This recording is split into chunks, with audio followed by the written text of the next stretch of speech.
What is up, YouTube? This is DBZ439 coming at you with another deck profile, and this time it's Golden Gren Maju. I feel this deck is a really sleeper budget option for this format. It wants to go second. A lot of decks want to go first. You can really hamper decks' games plan going second. It's very anti-meta. It's very beginner-friendly as well. And by budget, I do mean it's less than $100. It's not like $50 or something like that. Just because I feel the Danger Engine, it's really necessary, but it's kind of costly. But for the most part, I recommend this deck for anyone who is trying to get back into the game, and it's really good. It doesn't have a lot of like negates or stuff like that, like interactions on your opponent's turn. So it's very beginner-friendly. So without any further ado, let's start the deck profile with the main deck. So first off, obviously triple Gren Maju. It's not the win con of the deck. Obviously, like a lot of people will be wary of this, but you sometimes you don't need this to win games. Is what I'm trying to say. Like it's really nice. You do banish a lot in this deck, and with Stromberg, with Dimension Shifter, with Orochimaru, Desires, Orochi, not Orochimaru, but you get the point. This card can just get really beefy. Essentially, it's a normal summon. Doesn't have any like chainable effects. So the only thing you have to worry about is like meta relevant is like imperm. So sometimes you just enter battle phase, attack for game. It's insane. The guy gets really big. Another really big MVP of the deck is Eater of Millions. Basically, you banish 5 from hand, field, or extra deck face down, which will boost Gren Maju as well. And this guy will, get pretty big, but the main thing is it has like a non-targeting banish effect in damage step. So this card comes in really clutch. They can't even super poly it, so that's another really funny thing.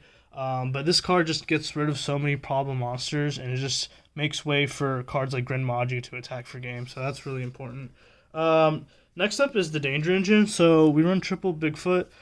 This card is a little bit expensive, but it's still really, really necessary for the deck. It's a level 8. It's a free special on field. Helps you dig into your other cards.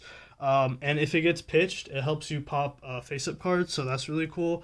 Again, this deck is trying to go blind second, and it's trying to break your opponent's board and just attack for game. Again, it being a level 8 is really important because most of the XZs, if not all the XZs in the extra deck, are rank 8, so you need it for your rank 8 plays, so that's really important.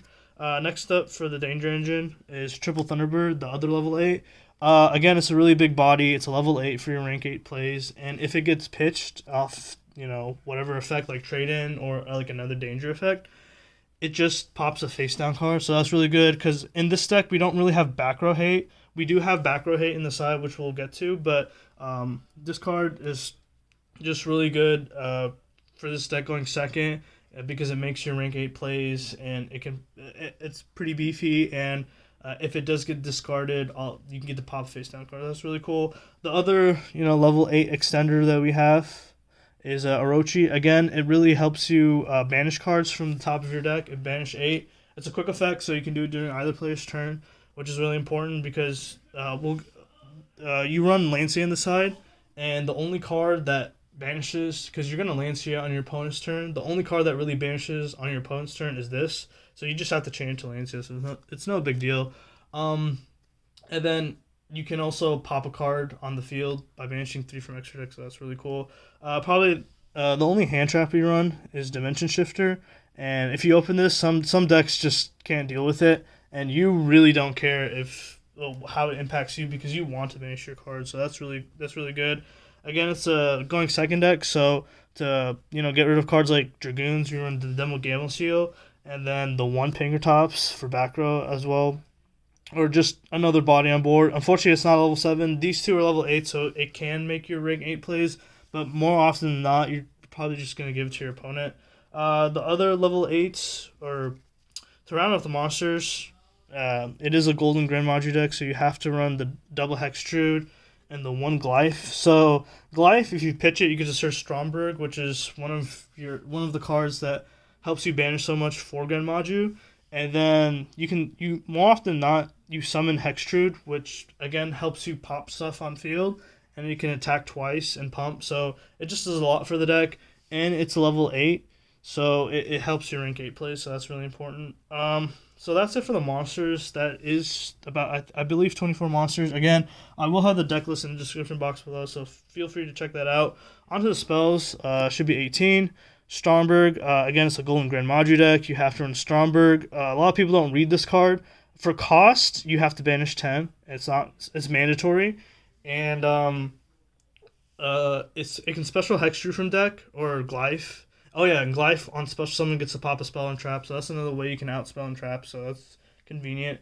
But the main thing is, once you commit to the effect, like special summoning from main deck, like a monster that says Stromberg in its text, which is either Hexe Trude or Glife, you can't normal summon that turn. So that kind of sucks because you can't like Gren Maju OTK, but that's fine because, again, like I said, sometimes if you don't Gren Maju OTK, you're probably going to Numeron OTK, so we'll get to that in the extra deck in a little bit.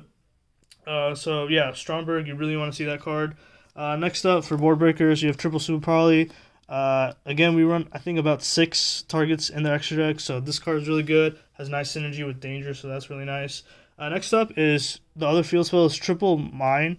So again, it's a blind second deck. Some decks can't deal with this card. Like if you bait, do this, you can just stall, until you get like Gren Maju, you feel comfortable to OTK. So this card is really good in this deck.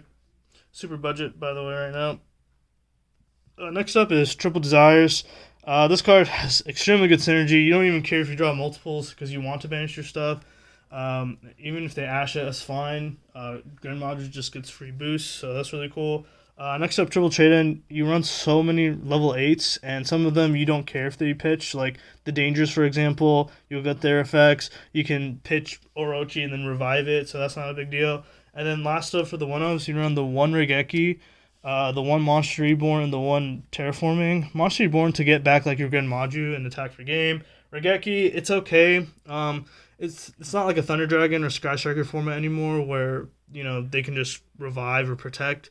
But it's still not bad. Some decks can't deal with it. So like Dragon Link, for example, if you can bait, then just Raigeki, that's really cool. Or if you Mystic Mind, then Raigeki, that's really good too sometimes. So again, it's just a one-off. So that's it for the main deck. It should be 42 cards in total, and 18 spells, 24 monsters.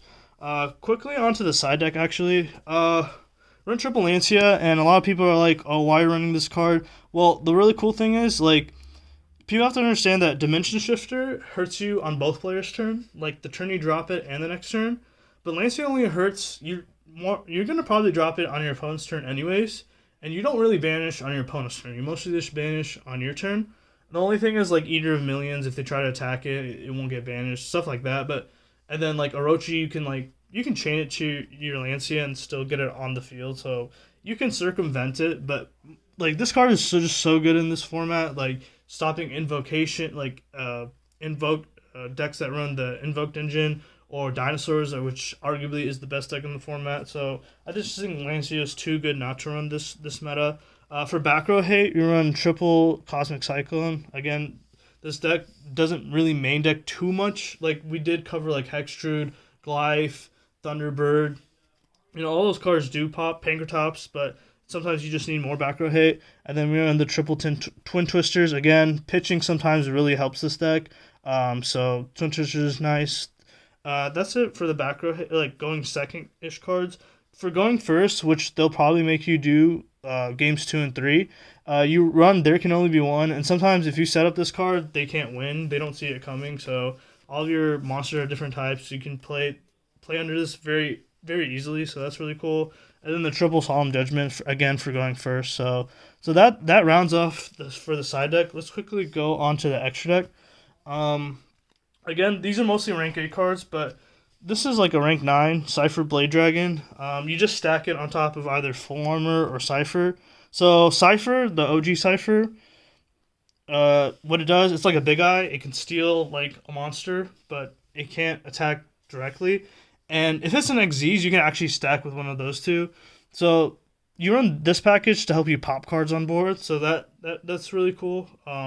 So you make this, steal a card, rank up, pop, rank up, pop. So that's it. So that's it for the Galaxy engine. For the other rank 8, you run the 1 Dingirsu. Again, non-targeting send is really sometimes like helps you out certain cards, so that's really insane. Probably the MVP of the extra deck, if not the MVP of the extra deck, is the Draglubion package. So Draglubion, what it does is you detach material, then you reveal two number dragon monsters. So you reveal these two, and then you stack one under the other. So if you're going second, you usually stack like this for Numeron Dragon. And Numeron Dragon, what it does is it's going to get 9,000 attack for basically the total ranks that you control times 1,000 is its attack. But due to this restriction, this card is the only monster that can attack that turn. But if this is 9,000, if you break their board and then you can rank 8, like for a direct attack, you make this and then it's 9,000 for game. So that's your other win con actually. So this is probably like outside of Gren Maju, the MVP of the deck. So that's it for. That's it for. I guess the dragon rank 8s. And then the last two rank 8s you run for going first, because sometimes they will make you go first. So you want to go one of these routes if you want to go first. You either go Titanic, Zombiestein, which is kind of like an effect veiler, but you have to tap it, and then people can run over it, so that's unfortunate.